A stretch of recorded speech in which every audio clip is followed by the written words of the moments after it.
So I want to show you guys a clip this morning from ESPN discussing Jordan Love. And it's Dan Orlovsky sharing it, his thoughts on what he saw from Love on Saturday night. And I enjoy watching Orlovsky, especially when he talks about the quarterback position, because, of course, he was a quarterback and he understands things, I'd say, at a high level, because he has that experience. And so I just want to share with you here the first part here, and you guys can listen to what Dan Orlovsky has to say, and then I will give my opinions on it. You can also give your opinions in the comment section. And if you want to stay up to date with all things Packers, that's all this channel is for, so feel free to subscribe down below. But here is the clip.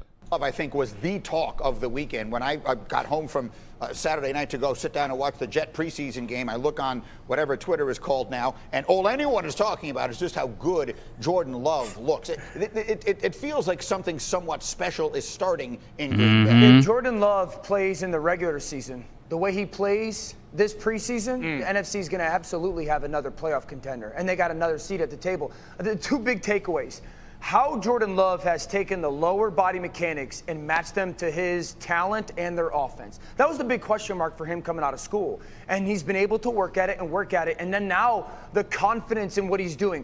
One hitch, drive the football. Two hitch, check down. A little bit of a slower hitch. And then you're watching this young player develop, and then watching some of the young talent around him develop. Romeo Doubs, Luke Musgrave, Christian Watson. So, Green Bay's set up right now, and I've talked about this since, I feel, March, that if Jordan Love is average, they're a playoff team. Right now, Jordan Love does not look average. I understand it's the preseason. Right now, Jordan Love looks to be very, very good and very settled. That should be a problem for the rest of the NFC. Yeah, look. So there we go. There's Dan Orlovsky, and I've watched lots of Dan over the summer discussing Jordan Love, and he has been, I'd say, one person who's a little bit higher on the Packers in general. And, he was discussing there just the way that Love has developed and progressed as a quarterback, especially when it comes to his timing, his rhythm.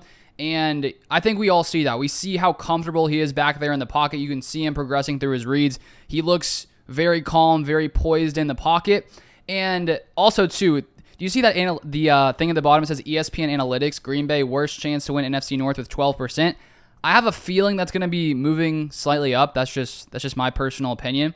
But Dan said that if he believes if Love can be an average quarterback, the Packers are still a playoff team. And I think that when you look at how the Packers are built, you look at the solid offensive line who, in Saturday's preseason game, the entire game, the Packers offensive line, the ones, the twos, the threes, every single guy who was in there, not one of them allowed a single pressure against the New England Patriots. So I think that sort of shows the depth and the strength the Packers have on that offensive line, which clearly helps Jordan Love because he has the time back there to sit calmly and not have to worry about the pressure constantly coming around him. But if the line can continue to hold up like it has, which I believe it will, if these young receivers can keep taking these strides forward, which this receiver unit is looking legit, because there's been talks on the offseason that this is one of the worst receiver rooms in the NFL. And I think the reason people were saying that is just because there's not a ton of experience. There's not veteran guys. But at the same time, it's like, okay, well, just because you haven't seen these guys play doesn't mean they're not solid players. And I think this preseason we're seeing just how good these guys are, with Romeo Doubs making some nice plays. Jaden Reed, his athleticism, his ability to jump up there, even though he's only 5'11", can really make nice contested catches. Luke Musgrave has been a big focal point of this offense. Love has targeted him a ton, especially in the middle of the field.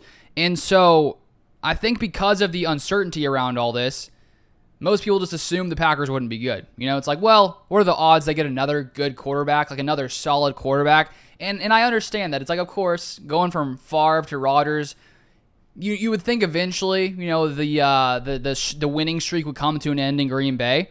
And this isn't to say it's not coming to an end. This isn't to say that Love is going to be on those guys' level, but there's a chance. I think that many people are a little bit more curious now as to, okay, maybe this Packers offense, just because it's young, just because there's a first-year starter in here, just because of all that doesn't mean they're not going to be a really good team. And so we're going to keep watching this, keep seeing what happens here, but I always love sharing Dan Orlovsky's thoughts. And as I said, feel free to comment your thoughts in the comment section down below. And if you haven't subscribed, feel free to subscribe. I think we're getting closer to like 27,000 subscribers. So I appreciate you guys watching all these videos, and I'll see you guys next time.